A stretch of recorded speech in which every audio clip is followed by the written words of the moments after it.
की रोहित तुझ्या झिपऱ्या वाढल्यात, जरा झिपऱ्या कमी कर.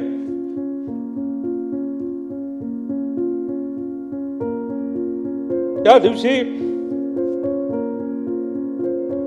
एक आदरांजली म्हणून इथं मी माझे केस कापले. जरा शारीरिक वजन कमी कर पण राजकीय वजन वाढव.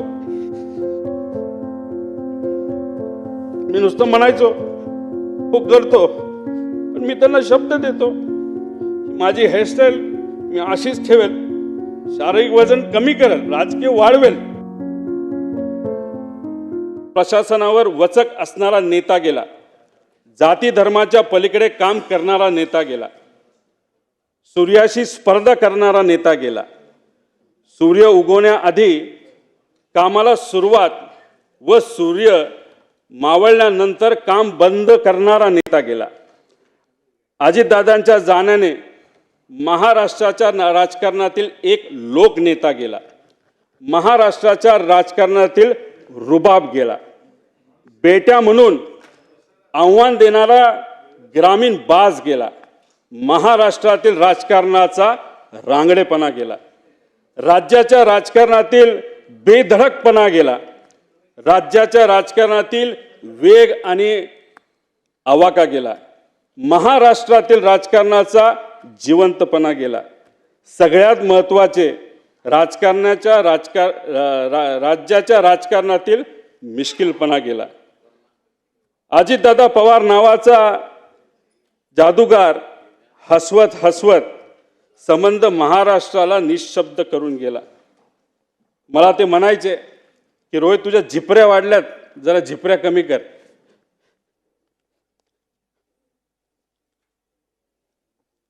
त्या दिवशी एक आदरांजली म्हणून तिथं मी माझे केस कापले. ते मला म्हणायचे तू जरा शारीरिक वजन वाढले, तू जरा शारीरिक वजन कमी कर पण राजकीय वजन वाढव. मी नुसतं म्हणायचो हो करतो, पण मी त्यांना शब्द देतो की माझी हेअरस्टाईल मी अशीच ठेवेल, शारीरिक वजन कमी करेल, राजकीय वाढवेल. पण एक गोष्ट मात्र खरी, ते मला म्हणायचे वरचं बटन वरपर्यंत लावत जा, पण काकांना एक सांगायचं 40-50 वर्षानंतर मी जेव्हा तुम्हाला भेटेल तोपर्यंत मी बटन असंच उघडे ठेवणार. त्यावेळेस मात्र तुम्हाला भेटल्यानंतर हे बटन मी त्या ठिकाणी लावेल, कारण का शेवटी हे बटन असं ठेवल्यानंतर तुमची आठवण त्या ठिकाणी मला नक्कीच त्या ठिकाणी येईल.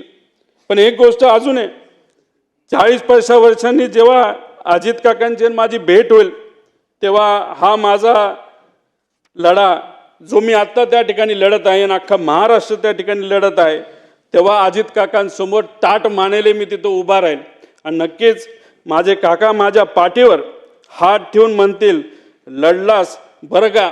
आणि या गोष्टी ऐकण्यासाठीच हा जो छोटासा लढा पण महत्त्वाचा लढा त्या ठिकाणी मी व सर्वांनी तिथं हातात घेतलाय, तो पूर्ण केल्याशिवाय राहणार नाही. आणि दादांच्या अपघातात जो कोणी जबाबदार असेल, जो कोणी दोषी असेल, त्याला तुरुंगात टाकल्याशिवाय आणि शिक्षा दिल्याशिवाय आम्ही तर त्या ठिकाणी शांत बसणार नाही. तो कितीही मोठा असला आणि कुणी काय असलं तरी आम्ही घाबरणार नाही. त्याच्याचबरोबर मला काकींना या ठिकाणी सांगायचं, काकी तुमच्या राजकीय पुढच्या प्रवासामध्ये या छोट्या कार्यकर्त्यांचं तुमच्या या पुतण्याचं जिथं कुठं तुम्हाला मदत लागेल ती मदत करण्यासाठी मी सदैव त्या ठिकाणी तयार असेल. एवढंच या ठिकाणी सांगतो, जेवढं बोलेल तेवढं कमी आहे. पण आमच्या या काकांच्या विचारावर, काकांच्या स्टाईलनी मी नक्कीच येणाऱ्या काळामध्ये लोकांच्या हितासाठी, महाराष्ट्राच्या हितासाठी त्या ठिकाणी काम करत राहील. धन्यवाद. रामकृष्ण.